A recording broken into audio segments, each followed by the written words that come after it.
introduction. And General Jordan, I am very grateful to you and to the West Point Association of Graduates for selecting me to receive the Thayer Award. I will tell you that I generally like short introductions. In General Casman, you failed abysmally in that regard.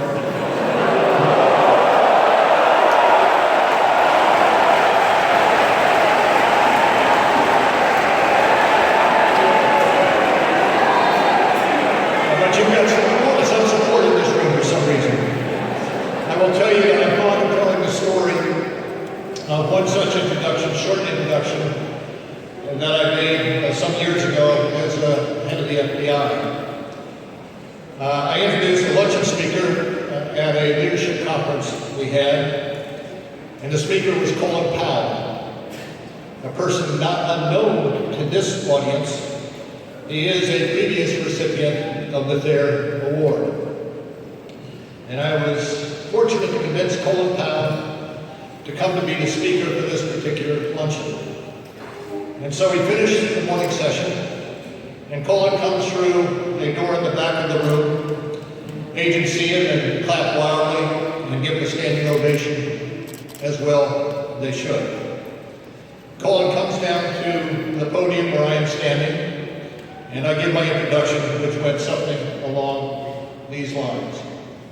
Ladies and gentlemen, Colin Powell, the former Secretary of State, and the former Chairman of the Joint Chiefs of Staff, an individual who needs no further introduction. Whereupon he is again given a standing ovation, I step to the side and Colin comes to the podium and starts off as follows. Well, Bob, just because I do not need an introduction does not mean I did not want an introduction.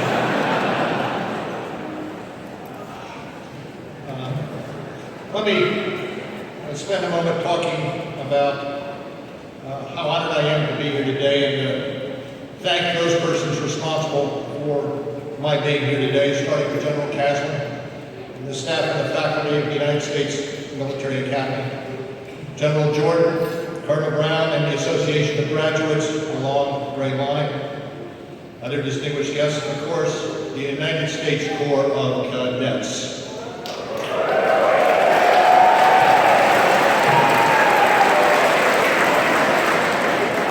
Trooping the line on the plane this afternoon was an experience I will always remember.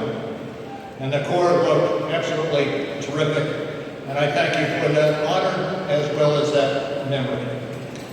I also want to thank my family, of course, my wife Ann, who is here, my two children, Cynthia and Melissa, who are also with us today. And I do want to acknowledge at the outset all of the men and women in uniform, those who have come before us, and particularly those who have fallen. I also want to acknowledge those who make a quiet and often overlooked sacrifice, and that is the families who are left behind when we deploy. My first daughter, Cynthia, was born while I was in Vietnam, and she was about 4 months old before I first saw her. And my wife and I know firsthand the sacrifice made by service members deployed overseas, but most particularly the sacrifices made by their families here at home during that deployment. And our thoughts and our prayers are with all service members and their families today. I start by saying that being here today and seeing so many of you in uniform reminds me it has been nearly 50 years since I had the thrill of putting on my Marine Corps uniform for the first time. And as you have heard today, it is not my first, or was not my first, today is not my first exposure to the Army. Almost 50 years ago, after graduating from Marine Corps Basic School, I was sent to Army Ranger School, followed by Airborne School. And in those days, those schools were not necessarily the most sought after assignments for Marines. Vietnam was raging. Almost all Marine second lieutenants were sent immediately to Vietnam. And if you had Ranger training, you went to a Marine Corps recon unit where the casualty rate was amongst the highest in the country. There was, however, an alternative. And that alternative for Marines was the Army Language School in Monterey, California. and I was newly married, thought learning a new language would be beneficial, and worked hard to be near the top of my class to be eligible for that billing. And I did well, perhaps too well. I do vividly remember being in a room about half the size of this with my class, and names and assignments being read aloud in alphabetical order. And I heard my name and expected to continue to say Army. I expected to say Army Language School, but they finished off the phrase with Army Ranger School. And consequently, I did not end up in Monterey, California. I ended up in the Slide for Life of Fort Benning, in the mountains of Galactica, and finally in the swamps of Eglin Air Force Base. But I must say, and I'll mention it again at the end, Ranger School is the ultimate in leadership training. The military institutions with which I have been associated share common traditions, and for West Point, those traditions are summarized by duty, honor, and country. And for the Marine Corps, those values are embedded in the motto, Semper Fi, always faithful. And while the phraseology is somewhat different, the concepts are the same. We wear different uniforms, we attend different schools, we have slightly different missions. But underneath all of that, we all share the same values. It was the Marine Corps and the Army that taught me the value of service, sacrifice, and discipline, the value of leadership, teamwork, and integrity. Lessons I have tried to carry with me throughout my life. I often tell people I've been blessed with 3 families. My family, my wife and children, my Marine Corps family, and for 12 years, my FBI family. And from all 3 families, I have learned 1 or 2 lessons. And today I want to touch on several of those lessons learned through these relationships. And these lessons do relate to service, integrity, patience, and humility. And perhaps my experiences and indeed some of my mistakes will strike a chord with you. Let me turn to the importance, first of all, of service over self. And there is not much to say, or not much that I need say in this group about public service or service over self. As cadets, you have embraced public service. You are studying and training for it, and you are already living it every day. I can say for myself that I did not readily choose public service. I more or less fell into it early on, perhaps not fully understanding or appreciating when I was that young the challenges of such service. And you can fall into public service in a number of ways: volunteering, commitment to a particular cause, or by example.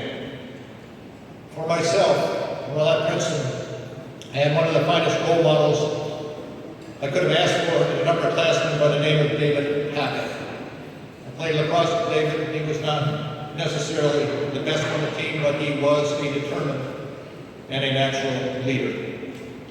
He graduated in the spring of 1965, and a year later, as we were graduating, we faced the decision of how to respond to the war in Vietnam. We knew that David was in Vietnam, serving as a platoon commander in the Marine Corps. And in the spring of 1967, he volunteered for a second tour of duty. And on April 29th, as he led his men against a North Vietnamese Army contingent, David was killed by a sniper's bullet just south of the DMZ. One would have naturally thought that the life of a Marine and David's death in Vietnam would argue strongly against following in his footsteps. But many of us saw in him the person we wanted to be, even before his untimely death. He was a leader and a role model on the fields of Princeton. He was a leader and role model on the fields of battle as well. And a number of his friends and teammates joined the Marine Corps because of him, as did I. As we all know, service to country goes beyond the initial act of volunteering. It requires self-sacrifice, and can leave lasting impressions of both triumph and struggle.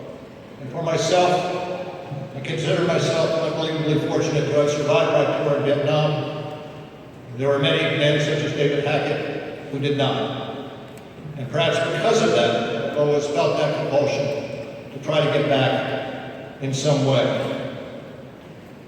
I have been fortunate to spend the better part of my professional life in public service, in the Marine Corps, Department of Justice, and FBI, and to benefit from the intangible rewards that come from such service. And as you move through your lives, there are many ways to maintain your commitment to service. The way in which you choose to serve does not matter, only that you work to better the country and your community. Each of you must determine in what way you can best serve others throughout your life, a way that will leave you believing that your time has been time well spent. Integrity. When given the opportunity to talk to young leaders, I always mention integrity because it is so essential to who and what you ultimately will become. Many of you have a career path in mind, but many of you may be surprised by where life takes you. I certainly have been. And in the end, it is not only what we do, but how we do it. And whatever we do, we must act with honesty, but most particularly with integrity. And regardless of the path you choose, you're only as good as your word. You can be smart, aggressive, articulate, indeed persuasive. But if you're not honest, your reputation and your career will suffer. And once lost, a good reputation can never be fully regained. As the saying goes, if you have integrity, nothing else matters. And if you don't have integrity, nothing else matters. For the Bureau, the FBI's motto is bravery, fidelity, bravery, and integrity. And for the men and women of the Bureau, uncompromising integrity, both personal and institutional, is the core value. Indeed, that same integrity has been championed by leaders who have walked the halls of this great institution. A recipient of the Thayer Award, General Douglas MacArthur, and I will quote him as well, said the following: "A true leader has the confidence to stand alone, the courage to make tough decisions, and the compassion to listen to the needs of others. He does not set out to be a leader, but becomes one by the equality of his actions and the integrity of his intent." There will come a time when you will be tested, each of you. You may find yourself standing alone against those you thought were trusted colleagues. You may stand to lose what you have worked for. And the decision will not be an easy call. But you are fortunate in the sense that West Point has prepared you for just such a test. The leadership skills that you have cultivated here are unparalleled, and the traditions to which you have become accustomed are rich with virtue and honor. And you, each of you, will be charged with upholding West Point's legacy of honor and integrity. And like my friend David Hackett, people will look to you for leadership in light of these values, leadership values that they know you to possess. And I hope that you hold on to them closely over the years.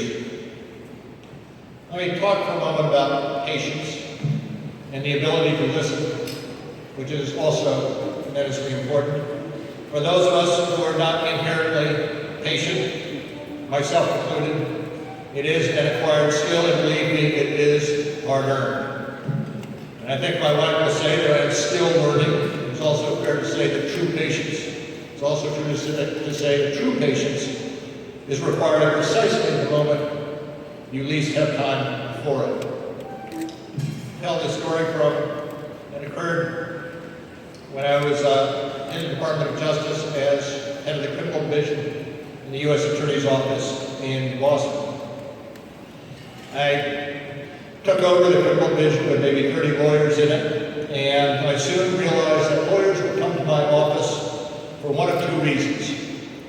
either to C or be seen and accomplish nothing, or to accomplish something, wanting a decision in some way, shape, or form, a desire to move forward on their work.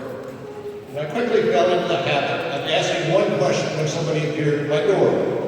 And that question was, what is the issue? And I very quickly sorted out those who needed a decision from those who needed no decision, who just wanted to talk.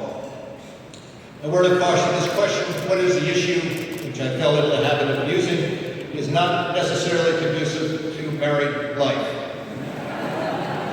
One evening, I came home to my wife who had had a long day teacher. She's a teacher.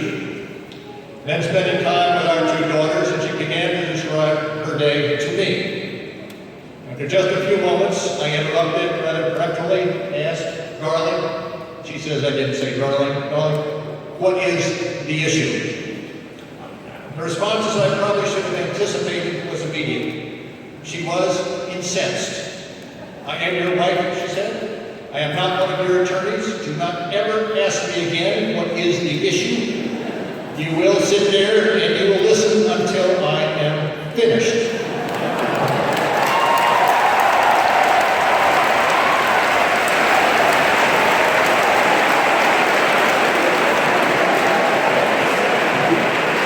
And for some reason I did not understand, she always gets the ovation. That night I had the opportunity to learn the importance of listening to those around you, truly listening before making a judgment, before taking action. And I also learned to use that question sparingly and never, ever again with my wife. And lastly, let me talk for a moment about humility. Humility. There are those who are naturally humble, but for others, humility may come from life's experiences. It is a result of facing challenges, making mistakes, overcoming obstacles. A good friend of mine, by the name of Lee Rawls, he's no longer with us, was naturally humble. He was always the smartest person in the room, and the last one who would ever tout him. Lee and I were college classmates, and we served together in the Department of Justice. And when I became director of the FBI, I asked him to join me as a close advisor and a chief of staff, and remarkably, he agreed.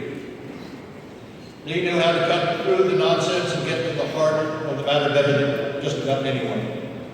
He also knew how to put me in my appropriate place. During one particularly heated briefing meeting, everyone was frustrated, mostly with me, and I myself may well have been a wee bit impatient and ill-tempered. And Lee sat silently, listened to this for a period of time, and then he interrupted and stopped the discussion and posed the following question out of the blue. What is the difference between the director of the FBI and a 4-year-old child? And the room grew hushed, and finally he said, height, that's the only difference.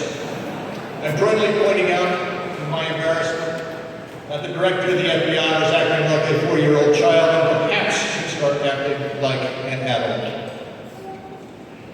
And on those days when we were under attack by the news media, being clobbered by Congress, when the Attorney General was not real happy with us, I would walk down to Lee's office hoping for a sympathetic ear and ask him, how are we doing?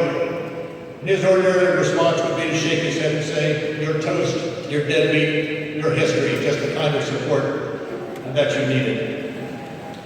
But he would continue by saying, don't take yourself too seriously, because no one else around here does. And it was his innate sense of humility, the idea that the world does not revolve around you, that was central to Lee's character. He never sought to elevate his own status, to the contrary, he sought to elevate those around him, the hallmark of the truly humble. Service, integrity, patience, and humility. These lessons provide insights into who we are and who we continually aspire to be. They're also the foundations of what it means to be a servant, an honor that I have experienced both in the Marine Corps and as a civilian. And my hope for each of you cadets is that you never lose sight of these principles inculcated here at West Point. On my resume, I've always included the fact that I am a Ranger. In the Marine Corps, we eschew badges and flashes, and therefore I have never been allowed to wear the Ranger tag. But I keep that on my resume, even though most people who see it may wonder why it is there. But it may not be meaningful to them, but it is tremendously meaningful